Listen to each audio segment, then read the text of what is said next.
भाई अगर हमको चाहिए एडजॉइंट ऑफ ए की डिटरमिनेंट वैल्यू, देन आंसर क्या हो जाएगा? Determinant A power n minus one. For example यहाँ पर ए हमारे पास 2 है और ऑर्डर हमारे पास 3 है, तो क्या हो जाएगा? 2 की पावर 3 माइनस वन, यानी 2 की पावर 2, तो 4 आंसर्स हो गए। अगला adjoint and adjoint of A, तो क्या हो जाएगा? Determinant A power n minus two into A. इसी तरह से थर्ड, और ये फोर्थ, और ये फिफ्थ। ये कब इंपॉर्टेंट काम में आता है? जब हमको इस टाइप की इक्वेशंस मिलती है और बोलते हैं A B equal to 8i। ये तो आपने निकाल लिया। अब आपको पता होना चाहिए कि दो का प्रोडक्ट अगर i आ रहा है, इसका मतलब इसका इन्वर्स ये है, इसका इन्वर्स ये है। अगर मेरे को b का इन्वर्स चाहिए तो क्या हो जाएगा? a/8। अगर मेरे को a का इन्वर्स चाहिए तो क्या हो जाएगा? b/8। तो ऐसे इसको हम यूज कर सकते हैं इक्वेशंस में।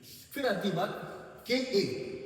अगर ऑर्डर 3 है तो हम क्या बोलेंगे? वो k तो बाहर आ जाएगा, उसकी पावर हो जाएगी 3, और डिटरमिनेंट a की वैल्यू आपको पता ही है। इसी टाइप से a इन्वर्स की डिटरमिनेंट निकालनी है तो क्या करेंगे? डिटरमिनेंट a का इन्वर्स निकाल देंगे। अब हम आते हैं सबसे इंपॉर्टेंट पॉइंट पे, how to check whether our cofactors are correct और नॉट। इसमें क्या होता है, ऐसी इक्वेशंस अक्सर आती है और उसमें बच्चे गलती क्या करते हैं?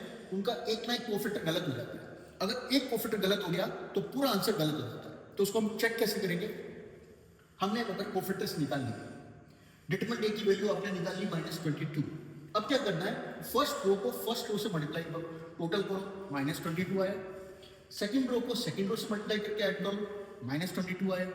थर्ड रो को थर्ड कोफैक्टर से मल्टीप्लाई करो, -22 आया। इसका मतलब आपके सारे कोफैक्टर्स करेक्ट हैं। उसके बाद आप आगे बढ़िए और फिर आप इस क्वेश्चन को सॉल्व करेंगे। तो जो मेजर प्रॉब्लम है, मेजर मिस्टेक है, कहां पर आती है कि इन 9 कोफैक्टर्स में से एक ना एक कोफैक्टर गलत हो जाता है, और वो कोफैक्टर गलत होते ही पूरा क्वेश्चन 5 मार्क्स का गलत हो जाता है। तो ध्यान रखिए, कोफैक्टर को हमेशा चेक करिए। All the best.